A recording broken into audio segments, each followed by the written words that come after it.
कबीर भगवान ने आकर के सूती आत्मा को जगाया है जो काल की भांग पीकर नशे में अपना जीवन नाश कर रही थी। उसके लिए परमात्मा ने स्वयं आकर हमें ज्ञान दिया है कि जो आज आप इस परिवार के पोषण में और संपत्ति के संग्रह करने में अपना पूरा मनुष्य जीवन नाश कर जाते हो, मनुष्य जीवन का केवल इतना ही काम नहीं था। ये क्रियाएं जो आप करते हो पशु पक्षी भी यही करते हैं। फिर मानव शरीर के मिलने का उद्देश्य क्या था, आवश्यकता क्या थी, ये परमात्मा स्वयं आकर ज्ञान कराते और उस ज्ञान को आगे कुछ अज्ञान बना करके काल के दूत, काल के संत प्रेरणा तो करते रहते हैं, लेकिन उनके पास समाधान नहीं होता। जिसके पास समाधान नहीं है वो ज्ञान भी व्यर्थ है। जैसे किसी को कोई रोग है, किसी ने बता भी दिया कि आपको अमोक रोग है, औषधि है नहीं और है तो वो डुप्लीकेट है, तो वो ज्ञान भी वो समाधान भी वो दोनों व्यर्थ हैं, यूजलेस हैं। ठीक इसी प्रकार तत्व ज्ञान के अभाव से जो भक्ति भी करते थे, मनुष्य जीवन का उद्देश्य भी जो शब्द बता दिया करते थे, आत्म कल्याण ही मनुष्य जीवन का उद्देश्य है, लेकिन उनके पास समाधान नहीं था।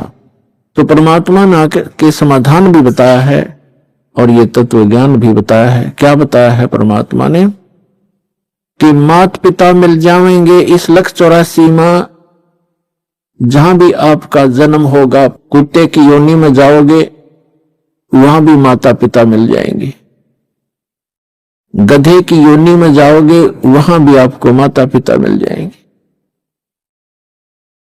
पक्षी बनोगे वहां भी माता पिता मिल जाएंगे, मनुष्य जन्म होगा वहां भी माता पिता मिल जाएंगे। लेकिन मनुष्य शरीर के अतिरिक्त हमें परमात्मा नहीं मिल सकते, सतगुरु नहीं मिल सकते। इसलिए परमात्मा बताते हैं कि माता पिता मिल जाएंगे 184 माह और सतगुरु सेवा और या बंदगी भाई फेर मिलन की ना। मानुष जन्म पाया कर जो नहीं जटो हरि नाम, जैसे कुआ जल बिना फिर बनवाया क्या काम। जिस कूप में, जिस कुएं के अंदर जल नहीं है, ऊपर से उसकी कितनी अच्छी चित्रकारी है और कितना चाहे पक्का स्ट्रक्चर है, यूजलेस है वो, उसका कोई लाभ नहीं, उसमें जल नहीं है। तो इसी प्रकार जो मनुष्य जीवन प्राप्त प्राणी कितना ही उच्च पोस्ट प्राप्त है, कितना ही उसका सुंदर शरीर है, यदि उसमें सत्य भक्ति नहीं है तो ऐसा है जैसे जल रहित कूप होता है। मानुष जन्म पाय कर जो नहीं रटे हरि नाम, जैसे कुआं जल बिना बनवाया क्या काम। मानुष जन्म दुर्लभ है ये नलन बारंबार, जैसे तरवर से पत्ता टूट गिरे वो बोर न लगता डर। इसके लिए परमात्मा हमें याद दिलाते हैं आपके पास मानव शरीर भी है और आपको सतगुरु भी मिल गए। समझा है तो सर धर पाओ, बहुर नहीं रे ऐसा दाव। फिर परमात्मा हमें याद दिलाते हैं कि राम नाम रटते रहो जब तक घट में प्राण, कभू तो दीन दयाल के हे भनक पड़ेगी कान। आज कहे मैं काल भजूं और काल कहे फिर काल, आज काल के करते ही तेरा समय जाएगा चाल। आज कला लीजियो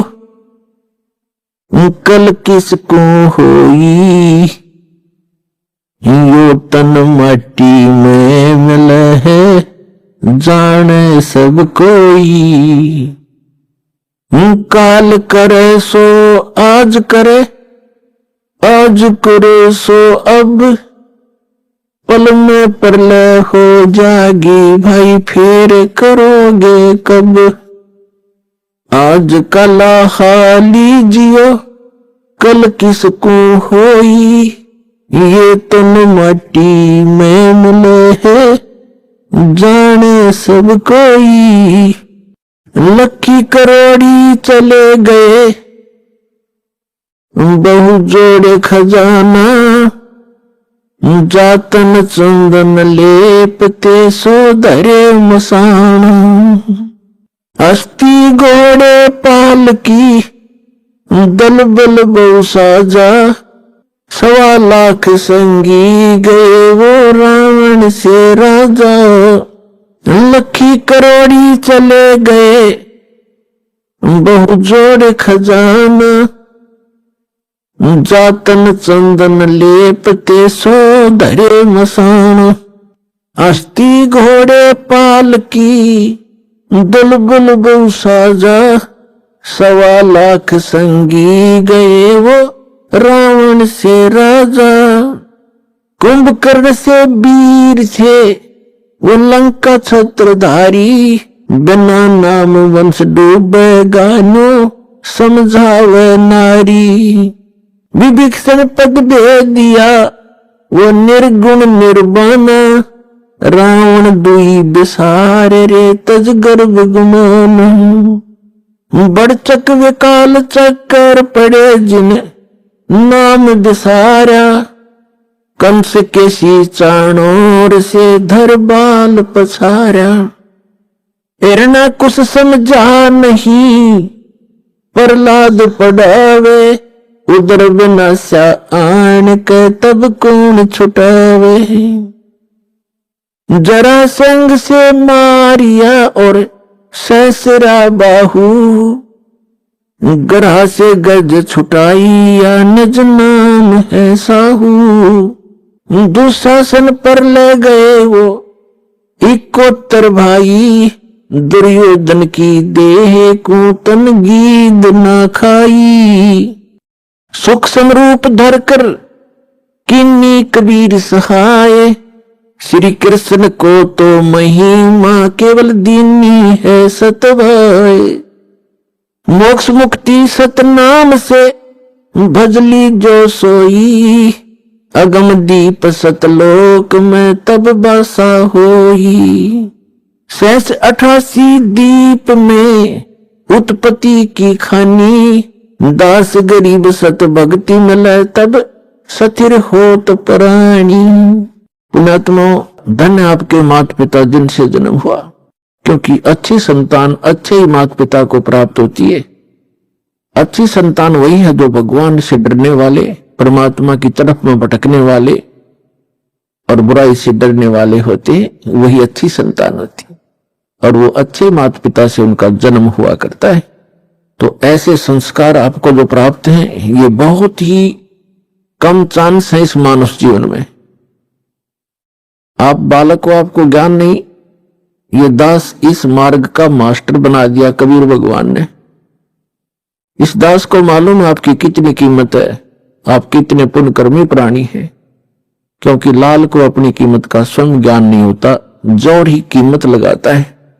अब क्या बताते हैं परमात्मा कि आज का लाहा लीजियो कल किसको होई, और ये तन माटी में मिले जाने सब कोई। सबको मालूम है मरेंगे, पर एक सबसे बड़ी भूल हमारा ये लगी है कि अभी नहीं मरेंगे। कब मरेंगे? अप्रोक्सीमेट है, अप्रोक्सीमेशन है कि जैसे कोई 20-30 वर्ष का बच्चा है, बेटा है या बेटी है, वो तो स्वाभाविक निश्चिंत है कि अभी तो 100 वर्ष के आसपास मरते हैं, 80-70 वर्ष तो बहुत हो जाते हैं, और जो 50-40 के हो गए वो भी अभी सोच रहे हैं अभी नहीं मरेंगे क्योंकि उम्र बहुत है, और जो 70 और 80 के बीच में पहुंच गए वो भी अभी ये सोच रहे हैं अभी नहीं मरेंगे, और जो 90 के आसपास हैं वो भी यही सोच कर जी रहे हैं अभी हो सकता है और 10-5 वर्ष और हो। लेकिन हम उसमें भूल जाते हैं 10 वर्ष के बालक, 2 वर्ष के बच्चे गर्भ के अंदर भी 1 वर्ष का, 6 महीने के, 20 वर्ष के, 30 वर्ष के, कोई किसी कारण से 50 और 40 वर्ष के, ये सब मृत्यु को प्राप्त हो रहे हैं। तो इसलिए परमात्मा याद दिलाते हैं कि आज का लाहाली जियो कल किसको होई। जो अपना धन इकट्ठा कर लोगे, भक्ति कर लोगे, दान धर्म कर लोगे, वो आपका होगा। बाकी ये रेस्टोरेंट है, आपने सब कुछ बना बनू कर यही छोड़ जाना, आप साथ नहीं ले जा सकते। तो क्या ले जाना है हमने? जैसे हम विदेश गए हैं, स्वदेश आना है, तो हम विदेश की करेंसी यहां ले भी आएंगे तो वो काम नहीं करेगी, उसको हमने चेंज कराना पड़ेगा। उस करेंसी को हमने अपने स्वदेश वाली करेंसी में चेंज कराना पड़ेगा, तब वो हमारे काम आओगे ना। तो कागज है, एक नए पैसे का भी नहीं है। इसलिए हम यहां विदेश में रह रहे हैं। ये काल का लोक, ये विदेश है। पृथ्वी उसका एक शहर समझो, 21 ब्रह्मांड है उसका पूरा राज्य साम्राज्य है। हम सतलोक से यहाँ आ गए हैं, वापस जाने की अब तैयारी कर रहे हैं, तो हम यहाँ की कोई वस्तु नहीं ले जा सकते। इसके लिए हमने करेंसी चेंज करानी पड़ेगी।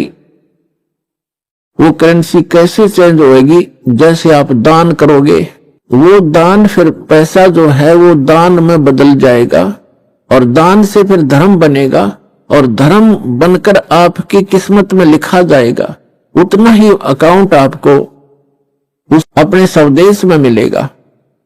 ये आपकी करेंसी चेंज करानी है। तो इसको जितना आप करा पाओगे वो आपका, और जो करेंसी चेंज नहीं करा पाए वो इस काल की यही छोड़ के आनी पड़ेगी आपको। इसके लिए क्या बताते हैं कि अस्थि घोड़े पाल की दल बल बहु साजा, लखी करोड़ी चुले। राजा लोग, सेठ लोग, साहूकार होते थे। जितना व्यक्ति धनी हो जाएगा उतना ही वो कृत घनी बन जाता है। ये माया का गुण है। राजा लोग क्या करते थे, सारे शरीर पर, जैसे आजकल तो एसी चल पड़े, कूलर कलर हो गए, राजा लोग क्या करते थे, चंदन को घिसवाते थे, और गर्मियों के दिन में सारे शरीर पर चंदन लगा लिया करते थे, और शीतलता प्राप्त करते थे उससे। चंदन जो है बहुत शीतल होता, ठंडा तासीर होती है। इसी प्रकार सेठ और साहूकार। तो परमात्मा कहते हैं, जातन चंदन लेपते, जिसके शरीर पर चंदन लेपन होता था और भक्ति करी नहीं, बकवाद करके जीवन नाश कर गए। पिछले जन्म के पुण्य कर्मों को पूर्व जन्म की बैटरी से राजा बन गए। जब तक पूर्व जन्म के पुण्य चलते हैं ये राजा राज्य भोगता है, धनी अपना धन का सुख लेता है। और यदि भविष्य की भक्ति ठीक ना बनी, शास्त्र अनुकूल साधना नहीं हुई, चार्जर नहीं लगा, तो पूर्व जन्म की बैटरी जिस दिन डिस्चार्ज होगी, यानी पूर्व जन्म के पुण्य आपके जिस दिन समाप्त हो जाएंगे, उस दिन तुरंत ही अचानक कैर टूटने शुरू हो जाएंगे। जैसे राजा लोगों का इतिहास देख लो आप, पिछला पुराना इतिहास हम पढ़ा करते थे। कोई राजा 5 वर्ष राज्य किया, किसी ने 10 वर्ष किया, किसी ने 12 वर्ष किया। और जो कर्म बिगड़ते हैं इंसान के, कोई ना कोई काल प्रेरणा से दूसरा राजा आके उस पर आक्रमण कर देता है, उसकी नींद हराम हो जाती है, मारा जाता है, लुट जाता है, बच जाता है, जंगलों में धक्के खाता है, तो बैटरी उसकी समाप्त होगी। और मृत्यु के उपरांत राजा गधे की योनि में जाता है। तो यहां परमात्मा कहते हैं, जैसे अगम निगम को खोज ले, बुद्धि विवेक विचार, उदय अस्त का राज मिले, तो बन नाम बेगार। कितना सटीक उदाहरण दिया है परमात्मा ने कि जरा सा बुद्धि से काम ले मानव, अगम निगम को खोज ले, अपने भविष्य को विचार कर, और बुद्धि विवेक विचार, उदय अस्त का राज मिले, तो वे नाम बेगार। यदि पृथ्वी पति बन जावे, उदय यानी जहां से सूर्य उदय होता है और अस्त होता है, अर्थात पूरी पृथ्वी पर जिसका शासन हो, उसको उदय अस्त का राजा कहते हैं। उदय अस्त का राज्य मिले तो बिन नाम बेगार। अब बेगार तो अब शायद किसी बच्चों को ना याद हो, डिफाइन करना पड़ेगा उसको। पहले सन 66-67 में 68 के अंदर हरियाणा में प्रांत अलग हो गया था, इसमें इतना विकास नहीं था, सड़कें बन गई। फिर ये 3 व्हीलर चला करते थे पेट्रोल के, ये बड़े बड़े 3 पहियों वाले 3 व्हीलर के बड़े वाले, और वो गांव से शहर में जाया करते थे। हमारे गांव से 2 3 व्हीलर चला करते थे। एक दिन नहीं आया तो दूसरे ने पूछा कि कल क्या बात होगी, कुशल तो है, आए नहीं। तो उसने कहा कि कल मैं बेगार में फंस गया था। बेगार क्या होती थी? पहले पुलिस वालों के पास ये अपने सरकारी व्हीकल नहीं होते थे, जीप वगैरह। ये ऐसे ही किसी की जीप पकड़ लेते, एक दिन किसी का 3 व्हीलर पकड़ लेते, कोई 4 व्हीलर जबरदस्ती ले लेते, और उसको सारा दिन अपना जो भी उनके काम होते 10-5 गांवों में, कितना रेड मारनी होती, कितना शराब पकड़नी होती, कोई चोर पकड़ना होता, या कोई वैसे क्रिमिनल आदमी पकड़ने होते, तो उनको ले जाते थे। वो पेट्रोल भी अपने पल्ले से डाला करता व्हीकल वाला, और सारा दिन उसका पहिया नहीं टेकने देते। आम व्यक्ति को तो ऐसे लगे जैसे बड़ी स्पीड से जा रहा है, कोई अच्छी कमाई कर रहा होगा वो 3 व्हीलर वाला, और वो फंस रहा था बेगार में। वो बता रहा था कि कल मैं 200 रुपये अपने घर से लगा कर आया हूं, यानी उस समय के 200 रुपये आज के 20,000 भी मेरे ख्याल में कम होंगे। कर 200 रुपये का पेट्रोल अपने पल्ले से लगाया, सुबह ले गए मुझे पकड़कर 6 बजे, रात के 11-12 बजे छोड़ा मुझे। 200 रुपये का तेल लग गया और पल्ले से रोटी खानी थी। तो कल मैं बेगार में फंस गया। अब क्या था कि सारा दिन वो चलता तो खूब दिखाई दिया, पहिया टेका नहीं, बहुत स्पीड, इधर चल उधर चल।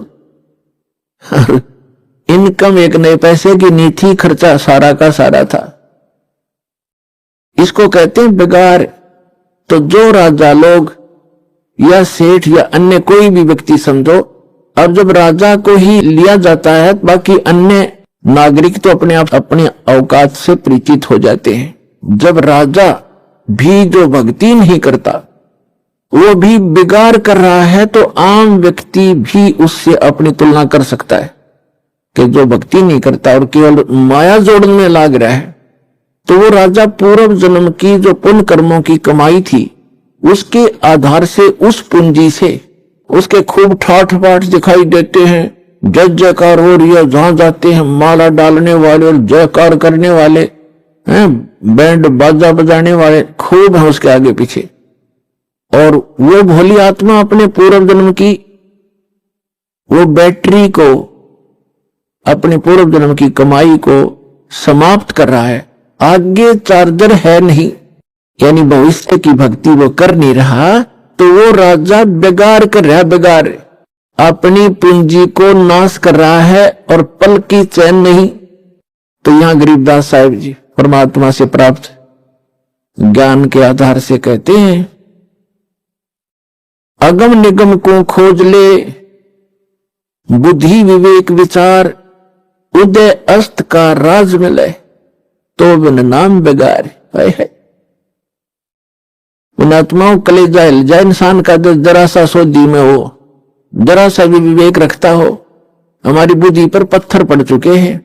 हम पूर्ण रूप से कितने विद्वान पाक रहे हो, चाहे इंजीनियर बन गए हैं, चाहे हम डॉक्टर बन गए और चाहे प्रधानमंत्री बन गए, हम भक्ति मार्ग में शून्य है, अध्यात्म मार्ग हमारा शून्य है। और किसी की पूर्व जन्म की प्रेरणा से वो कोई ट्राई भी कर रहा है, तो वो केवल डले ढो रहा है शास्त्र विरुद्ध साधना करके। तो सौभाग्य आपका, आपको ज्ञान सुनने को मिला, और धन्यवाद करा करो उस परम पिता भगवान कबीर साहिब का कि ये ज्ञान आप तक पहुंच चुका है। इस दास को पता है, या मेरे साथ जब से लगे हैं आपके भाई बहन, कितना संघर्ष करके आप तक ये ज्ञान पहुंचाया। न ये काल के दूत, ये दुष्ट लोग इस ज्ञान को ऊपर नहीं आने दे रहे थे। 600 वर्ष पहले परमात्मा आकर चले गए, क्योंकि हमारे पूर्वज अशिक्षित थे, और इन दुष्ट लोगों ने हमारे तक वो परमात्मा का ज्ञान नहीं आने दिया। ये कहकर के कबीर तो अशिक्षित है, ये ब्रह्मा विष्णु महेश की निंदा करता है, ये देवताओं की निंदा करता है, इसको मारो पत्थर, इसको भगा दो। और जब से इस दास पर दया हुई परमात्मा की, दास की नींद खुली और ये तत्व ज्ञान हुआ, उसी दिन से बेचैनी बन गई। जिसको समझाऊं उल्टा पड़े। कबीर साहब कहते हैं, साच कहूं जग मारन आवे, और झूठ कही ना जाइयो, और सच न पूरा पावते झूठों जगपति आइयो। तो पुण्यात्माओं, सन 1994 में परम पूज्य मेरे गुरुदेव जी ने नाम देने का आदेश दिया था। उस दिन से आज तक ये दास जानता है कि कितने संघर्ष करके आप तक परमात्मा का यो ज्ञान पहुंचा पाया हूं। इन दुष्ट लोगों ने इतने बाधाएं की, जेल तक भेज दिया, झूठे केस बनाकर, झूठी अफवाहें फैलाकर। रामपाल गुंडा है, भुंडा है, नोना बताया 1 नंबर का आदमी है और सारे विश्व के कल्याण के लिए प्रयत्नशील है।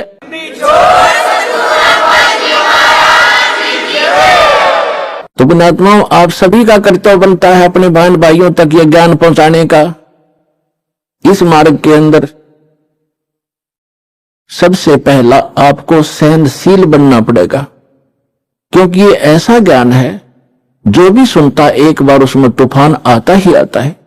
जैसे आप अपने छोटे भाई बहन को या बच्चे को कोई मेडिसिन खिलाते हो और उसकी जीभ पर रखते वो थूक भी देता है और रोता भी है, और कई बार तो अपने माथ पे चाहे कपड़े भी पकड़ लेता है, मेरा मुंह खराब हो गया, कोई बात नहीं, तो अपना ही तो है। जो ऐसा कुछ कर रहा है विरोध, वो अपना ही था, उसी के लिए आप प्रयत्न कर रहे हो, उनकी जीवन रक्षा के लिए। तो उसको फिर धीरे धीरे वो टेबलेट, इंजेक्शन वो लाने पड़ेंगे, उसको खिलाना ही पड़ेगा, तो तब जाकर के वो स्वस्थ होगा। तो इसलिए प्रत्येक का कर्तव्य बनता है परमात्मा के इस मार्ग में सहयोग देने का। हम भक्त हैं, भक्त का लड़ाई करना फर्क नहीं होता। परमात्मा खुद आए थे और उनके साथ कितनी बदतमीजियां की थी। उस परमेश्वर कबीर जी ने किसी को बद्दुआ भी नहीं दी, ऐसे बदसलूक किए थे। अब कभी बताया करेंगे, क्योंकि पहले तो आपको ये ज्ञान समझाते हैं, वेद पुराण गीता से आपको परिचित कराते हैं, ताकि फिर आपकी बुद्धि ये स्वीकार कर ले कि कबीर इज गॉड का। जिस दिन आपको यह समझ में आ जाएगा कबीर इज गॉड, वो धानक रूप रहा करतार, काशी वाला धानक, ये समर्थ शक्ति है तो है ही, लेकिन हमारी समझ में जिस दिन आ जाएगा तब श्री कृष्ण जी ने परमात्मा की केवल महिमा सुनाया करेंगे। परमात्मा की अमरवाणी से आपकी आत्मा भी भोर हो जाया करेगी, आंखों से आंसू पड़ा करेंगे। इतना कुछ अभी मंगवा किया मालिक को, उनकी कथा कभी सुनते हैं, पढ़ते हैं तो आंखों से आंसू नहीं रुकते, ये फटने को हो जाता है। और सबसे बड़ी बात ये देखिए, परमात्मा ने किसी को बद्दुआ तक नहीं दी, नहीं तो वो समर्थ है 1 सेकंड में पृथ्वी को नाश कर दे, दूसरी सेकंड में एजिटी दर दे। ये तुम्हारे घर के प्राणी कबीर भगवान मांस खाएगा, तुम तीनों में से एक। और उसकी विधि ऐसी है, लेकिन उन्होंने उनको बद्दुआ नहीं दी, क्योंकि उनको मालूम था कि ये मेरे ही बच्चे हैं। और जिन्होंने हम पी रखी है काल भगवान की, और इन दुष्ट लोगों ने मेरे बच्चों को मेरा विरोधी बना दिया, काल के दूतों ने। और वो काल के दूत कौन है? वो गुरु ने कहा कि जो आज्ञा भी तो परमात्मा के बच्चे हैं। तो पुण्यात्मा, जब आपकी बुद्धि ने कहा कि मैं विचार होता क्या हूँ, लड़का इतना ऊपर उठ जाएगा तो हम आगे बढ़ पाएंगे। अपनी माँ की सेवा करना, तो रोज की किसी लड़का है और मैं इधर तैयार बैठे के शेर का आहार। तो हमने अपने मिशन को सफल भी करना है, अपने आप को बचा कर भी रखना है, मेरे पति हो और परमात्मा के ज्ञान को उसके पत्नी से पहले पति की मृत्यु जाना है। कहते हैं आत्म प्राण उद्धार ही ऐसा धर्म नहीं, और आप मुझे जीव का उद्धार करा दे, इसने ये कह दिया था नहीं है। संत रूप में विराजमान देखो भी है, जैसे पक्षियों को दाने डाल दिए, इस मेरे गौशाला धर्मशाला बनवा दी, कुआं खुदवा दिया, तो उनकी होड़ बाग बगीचे लगा दिए, तो भंडारे कर दिए, तो ये जाना ही अच्छी बात है, कर दिए आज। और जैसे आज तो आपने पक्षियों को दाने डाल दिए, और वो पक्षी अगले जन्म में बन गया तो हाथों हाथ स्वर्ग मिल रहा है, फिर क्या डालेंगे? आज तो हमने उस पशु के लिए गौशाला बनवा दी, गौ है, विश्वास किया कर, अगले जन्म में वो सूअर बन गई, संतों ने खो दिया, सूअरी बन गई, फिर क्या सेवा करेंगे? उसमें ये था कि उसका एक तरीका बताया कि जो मानव शरीरधारी प्राणी है, रानी परमात्मा की शरण माने से, कबीर भगवान की शरण माने से, या सद्भक्ति करने से शेर का आहार कर दो, आत्मा का स्वर्ग मिलेगा, इससे बढ़िया चांस उद्धार हो जाएगा। और मैं क्या गधा बने ना पशु बने ना सूअर बने, तो इसको सतलोक चली जाएगी, करता रहेगा बच्चा दुखी ना। अब कितना झंझट मिट गया। अब तीसरा सतगुरु के उपदेश का सोचा लाया एक विचार, प्रथम तो जय सतगुरु मिलते नहीं, जाते नरक द्वार। कट जाएंगे तो मेरा नरक द्वार में दूत सब करते खींचा तान, उनसे कभू न छूटता, फिर चारों आपके शेर चार खनी में भ्रमता, कभू न लगता पार, सो फेरा सब मिट गया उस हमारे सतगुरु के महात्मा जी आप ही फैसला क्या बताना चाहते हैं कि एक मानव शरीरधारी प्राणी को तो उसने क्या परमात्मा की शरण में ला देने से, ये पति पत्नी प्राप्त करवा देने अपने से पुत्र को आरे से चीरो लाने वाले को इतना पुण्य होगा जैसे करोड़ गौओं को कसाई से कटने से बचा कर और चरागाह में छोड़ देने का होता है। लकड़ी चीरने का होता है। इतना पुण्य उस मार्गदर्शक को होगा जो सतलोक आश्रम का राह बता देगा, और ये कंडीशन थी कि ज्ञान सुना देगा, चाहिए। उस जीव को यहाँ नाम दिला देगा। चीरने लगे ना, बीचों बीच चीरना प्रारंभ कर दिया था, और चीरण में तो फिर उसके बाद कहते हैं उस भक्त का तो सारा बाईपास निकल गया, महात्मा रूप में विराजमान सतगुरु मिल गए, सतगुरु के उपदेश का ये दाएं लाया एक विचार, राइट साइड ही और जस्ट गुरु मिलते नहीं हम जाते नरक द्वार। अब लड़के नरक द्वार में दूत सब फिर करते खींचाता, उनसे कभू न छूटता, फिर फिरता चार खनी में भ्रमता, और कभू न लगता पार, और सो फेरा सब मिट गया आधा ही मेरे सतगुरु के उपकार।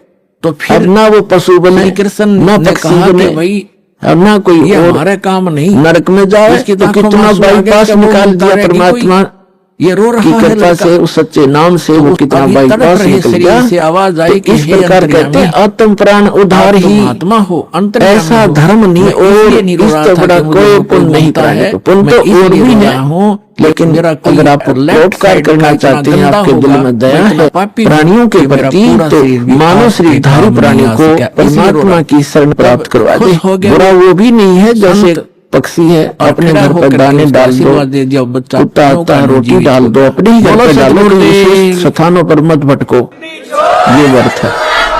अभी आपने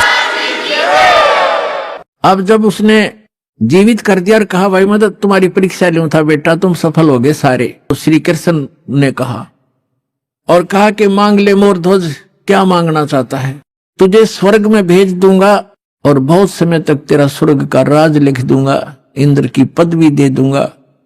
तब उस ज्ञानी मोर ध्वज ने क्या मांगा कि मुझे भक्ति दे दो भगवान, इस राज ने के चाटूंगा तो काल छोड़ना पड़ेगा, वहां का भी छोड़ना पड़ेगा। तो जिस स्तर की भक्ति श्री कृष्ण दे सकता था वह मोर ध्वज को दे दी, और लड़के को भी जीवित कर दिया। लेकिन जन्म मरण ना श्री कृष्ण का समाप्त, ना मोर ध्वज और ताम्र ध्वज का, ना उसकी पत्नी का समाप्त हो सकता। अब कहने का भाव ये है कि अर्जुन ये देखकर इकट्ठा हो गया न, सुकड़ गया। जब श्री कृष्ण ने कहा कि अर्जुन आप डींग मारा करते कि मेरे जैसा कोई सेवक नहीं, तने सेवक तो देखे नहीं थे। जब अर्जुन ने कान पकड़ लिया, जी मैं तो घना निकम्मा आदमी था, मैं ये सोच बैठा था आज मेरी कति फड़क निकल गई, महापुरुष तो ऐसे होते हैं, मैं तो इनके चरणों की धूल भी नहीं हूं। अपने आत्माओं, हमने श्री कृष्ण जी को परमात्मा इसलिए मान लिया था कि उन्होंने मोर ध्वज के पुत्र ताम्र ध्वज को आरे से चरवा कर जीवित कर दिया, बस। और यहां परमात्मा ने फिर बताया कबीर जी ने कि वो अभिमन्यु को जीवित क्यों नहीं कर सके, वो तुम्हारे समर्थ भगवान। उसका कारण भी बताया कि ये समर्थ नहीं है, और ऐसी ऐसी तो बहुत से संत भी सिद्धियां रखते हैं जो मुर्दे को जीवित कर सकते हैं, लेकिन उनकी आयु नहीं बढ़ा सकते, किसी सूरत में नहीं बढ़ा सकते। आयु की वृद्धि केवल परमात्मा पूर्ण ब्रह्म कर सकते हैं। मासा घटे ना तिल बधे, विदना लिखे जो लेख, और सच्चा सतगुरु मेट कर ऊपर मार दे में।